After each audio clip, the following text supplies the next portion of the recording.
l'actualité au Congo-Kinshasa, c'est l'accord FCC-CACH formalisé. Oui, ça fait justement le buzz sur la toile et ça défraie la chronique dans nos médias. On en parle. Comment la base de l'UDPS a-t-elle accueilli cette nouvelle avec justement beaucoup de consensus, beaucoup de compromis? On sent que la patrie a été donc privilégiée au-delà des biceps qu'on a pu observer dans nos médias avec les invités de deux camps.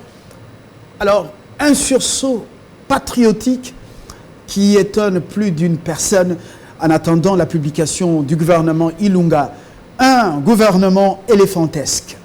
Au-delà de cet accord avec Francis Lukunku, communicateur de l'UDPS. Monsieur Lukunku, bienvenue. Merci, monsieur Mbala.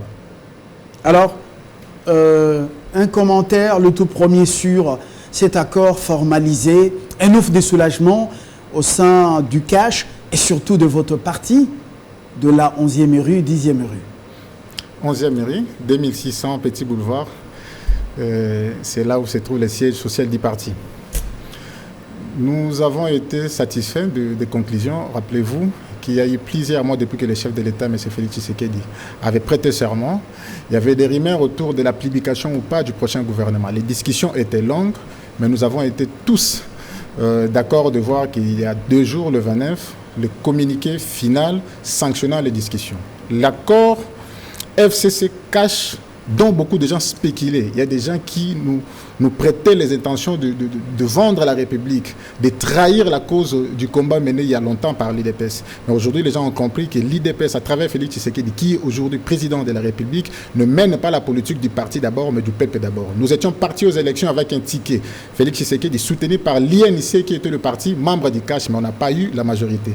Alors, avec l'élection de plusieurs députés de la famille politique autre que les CACH, on ne pouvait que se mettre d'accord autour de quelques idées. Voilà la raison pour laquelle les chefs de l'État, avec l'ancien président de la République, Joseph Kabila, qui est l'autorité morale du FCC, ont initié ces pourparlers qui nous ont amenés à la publication de cet accord.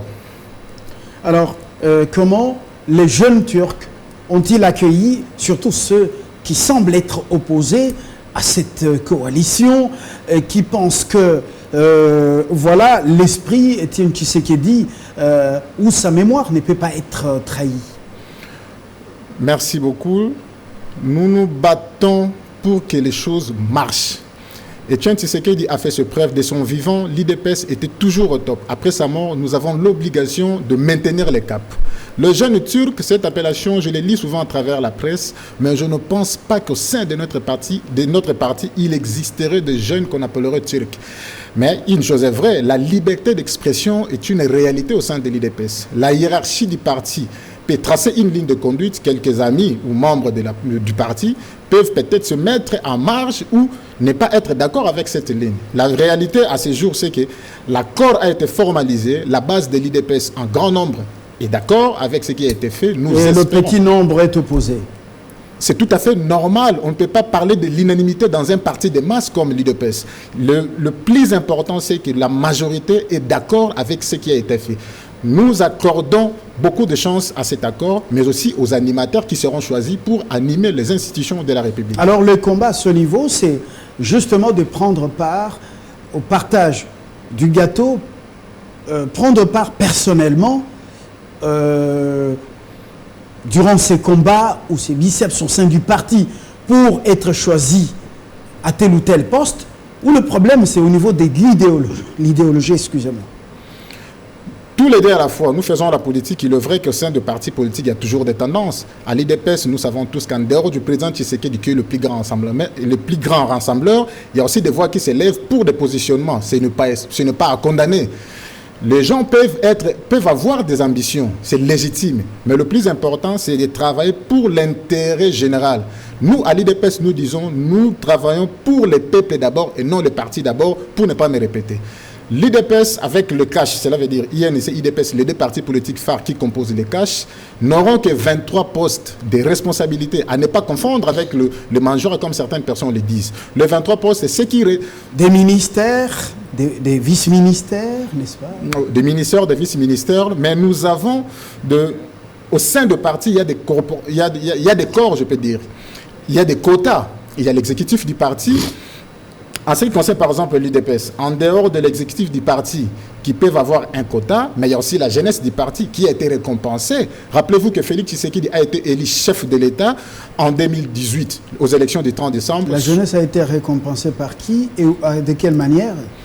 Dans les quotas qui reviennent à l'UDPS, on nous a confié un ministère. Cela veut dire que la jeunesse du parti va présenter des candidats pour avoir un poste dans le prochain gouvernement de M. Sylvestre Ilunga. Alors, dans ce cadre-là, nous qui sommes jeunes du parti, nous soutenons les amis qui sont là et candidats pour être nommés. Moi, personnellement, je suis pour le président de la Ligue, Yves Bonkoulou, qui est candidat ministrable pour le compte de la jeunesse. Nous ne faisons pas la promotion des individus ici ou de vos leaders, justement parce qu'ils ne sont pas sur ce plateau. Mais quels sont les critères des sélections pour avoir voix au chapitre, pour être désigné ou nommé à un poste ministériel? Ça, c'est au sein du parti. Au sein du parti, si vous lisez l'article 28 de nos statuts, on définit les critères pour être bénéficiaire de quelques avantages dus au parti, qui revient au parti. Il y a la loyauté d'abord aux actions du parti, il y a l'ancienneté, il y a la méritocratie.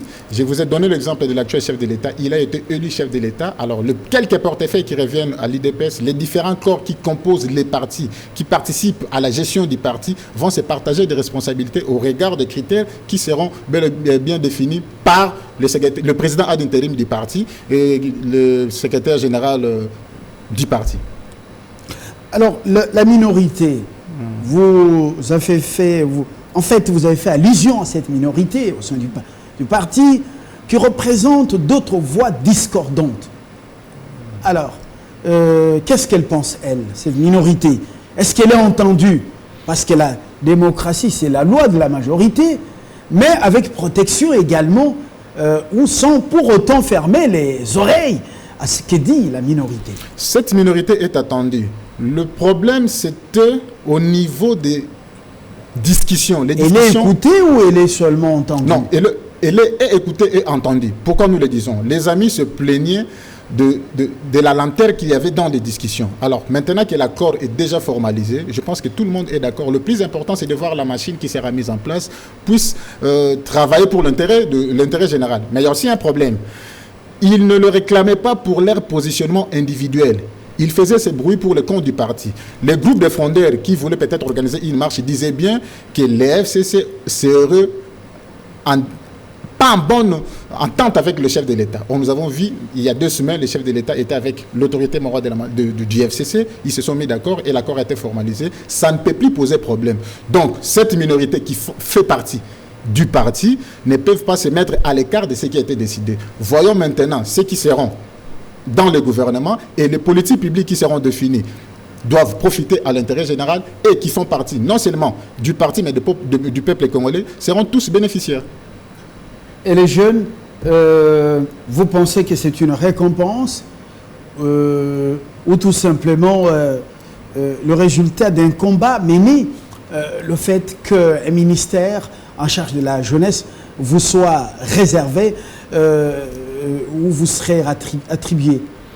Bon, ce n'est pas seulement le ministère de la jeunesse, mais la jeunesse du parti aura droit à un fauteuil ministériel. Nous ne savons pas encore lequel. Et il a été demandé à la jeunesse de présenter des tickets. Il y a des tickets qui émergent. Moi, j'ai soutenu mon ticket.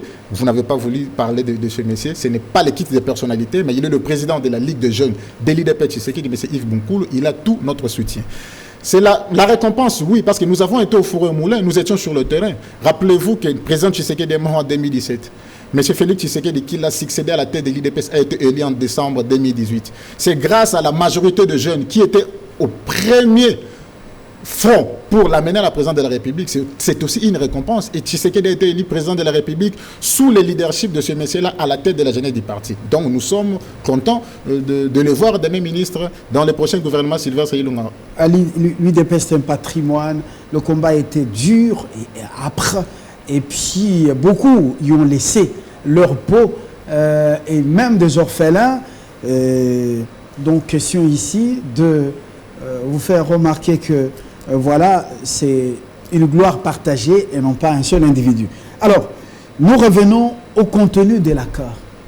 Et vous le trouvez, un accord consensuel et qui fait la joie de tous, où la part du lion toujours à celui qui a la majorité. Bon, vous savez, dans un gouvernement, comme le dit la Constitution, le gouvernement est l'émanation de la majorité parlementaire. Nous devons maintenant nous poser des questions. Cette majorité est constituée de quelle manière? C'est une bataille de pondération. Sur les nombres qui composent cette majorité, les FCC, numériquement parlant, a amené un peu plus. Donc c'était valable, normal, que les FCC ait un peu beaucoup plus de ministères. Ils ont corrondé les FCC, les caches en a 23. Ce n'est pas non plus le moindre. En ce qui concerne le ministère des souverainetés, c'est là où aussi les gens, notre base, que beaucoup appellent le jeune éthique, tenait à ce que le ministère régalien revienne au cash ou à l'IDPS. Avec l'accord qui a été formalisé, l'IDPS contrôlera ou aura dans ses attributions le ministère de l'Intérieur et des Affaires étrangères. Ce ne sont pas les moindres, c'est des ministères. Mais dans d'autres ministères, vous aurez également un regard parce que les vices seront du cash et éventuellement ce sont des ministres délégués. Tout à fait. En ce qui concerne par exemple le ministère de la Défense qui revient au FCC, mais le cash aura un ministère délégué à la Défense qui aura rang de vice-ministre et ce n'est pas non plus le moindre. Alors à ce niveau-là, vous croyez que l'accord trouvé, c'est un accord républicain, un accord qui pourrait nous amener plus loin?